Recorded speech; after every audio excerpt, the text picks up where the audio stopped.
This bill is about civics education, civics engagement, and media literacy. I just want to give a little personal anecdote about my experience with civics education and engagement. The first time that I ever set foot in this room was in the winter of 1972. I was part of a high school state government seminar in which myself and my counterpart from the other Milford High School would come here to the state capitol to learn about state government as guests of our respective representatives. I came up with Representative Jerry Stevens, who was the minority leader at the time. And I remember very clearly sitting in that desk in 1972. Richard Nixon was president. Thomas Meskel was the governor. Bill Ratchford was the Speaker of the House. There was no LOB in those days, so we basically hung out in the various rotundas waiting to go to our respective committee rooms. There were two groups of picketers that surrounded the building that day in 1972. One was anti-vaxxers, the other were legalized marijuana. And Mr. Povinelli, my sponsor that day, as he got out of his car here in the parking lot and flipping his cigarette, said, "Legalize marijuana," as if that would ever happen in 50 years. Little did I know that literally 50 years from that date, more or less, I would be sitting in this chamber voting on that very bill. It was a different world in 1972. I was 17 years old. I had no expectation that it would take me 50 years to get back into this room. But it looks very much the same as I remember it, and I cherish that memory. And being elected here is one of the highest honors of my life. Fast forward 50 years, we are being sworn in on the lawn of this building because of COVID. We weren't allowed to be in the chamber. The date was January 6, 2021. As I walked back to the LOB, my wife called me. She asked me if I was all right. I said, yeah, why would I not be? I just heard on the news that there were a lot of protesters at the state capitol, and you may not know what's happening in Washington right now. When I asked, she said, if you go to your office and turn on the TV, you'll see. When I did, I watched as the insurrection began down at the Capitol building. We were instructed as freshman legislators to put together some concepts on the bills that we wish to introduce.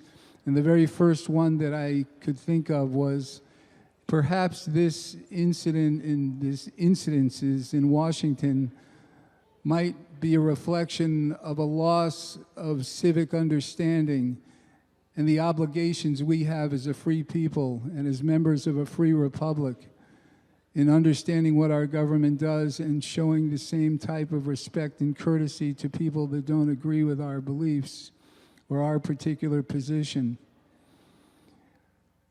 When I submitted the bill two and a half years ago, it didn't get past committee, but this year, thanks to very much our great education co-chairman and other members of the education committee, the bill was brought forward, but ran into resistance from the State Department of Education.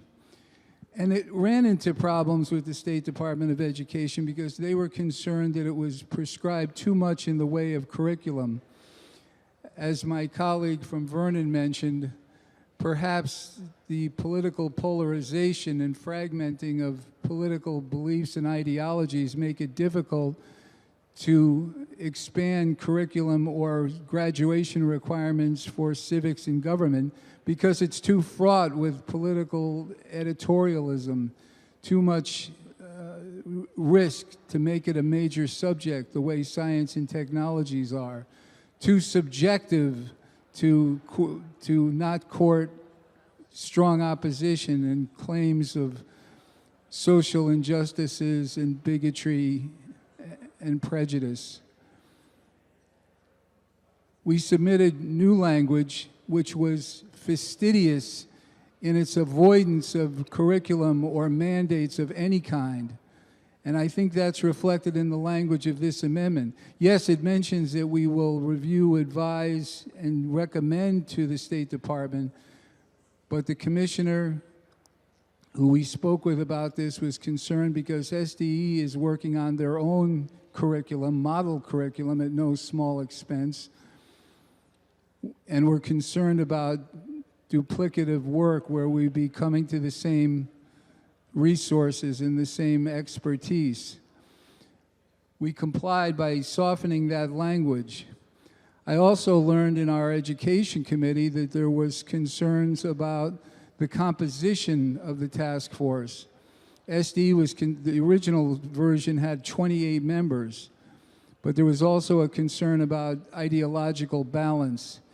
And I think you'll see, to address the concerns of my esteemed colleague from the 89th, that there are no overt political appointments here other than the minority leader, majority leader, and the Speaker of the House. The governor's office has been removed. It does, though, include a number of rather nonpartisan organizations, including the Democratic Center, Connecticut Humanities Council, and members of the judiciary.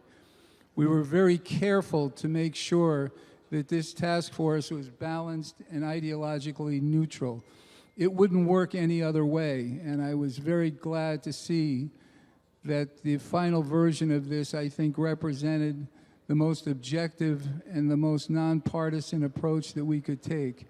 And I promised my fellow members of the Education Committee that when this bill finally arrived, it would in fact be very sensitive and respectful of the wishes and direction from the minority party, and I think it has accomplished that. This is a modest proposal. It does not mandate, it does not have any fiscal impact, it does not profess any particular position, but I think it is not necessarily what the specific items of accomplishment that the task force seeks to accomplish, but rather the fact that it's some of those things in our system of democracy and of our Republican values, the obligations that we have as citizens, that needs to be emphasized. The constitutional norms that are being trampled under in recent years, the lack of civility, as some of my colleagues have pointed out here today, and the need to get back to the mutual respect that I think we probably exemplify here in this legislature more than many other of our sister states throughout this great nation. I ask and respectfully submit to my colleagues here today that this section 6762, establishing a civics task force, is something that favors no party or ideology. I believe that it is something that is desperately needed. I think that it does not in any way encroach on the curriculum development that the State Department of Education is engaged, and I think it will be a credit to this body and a credit to this state with the report that they will file. And I look forward to that date and for your passage of this bill today.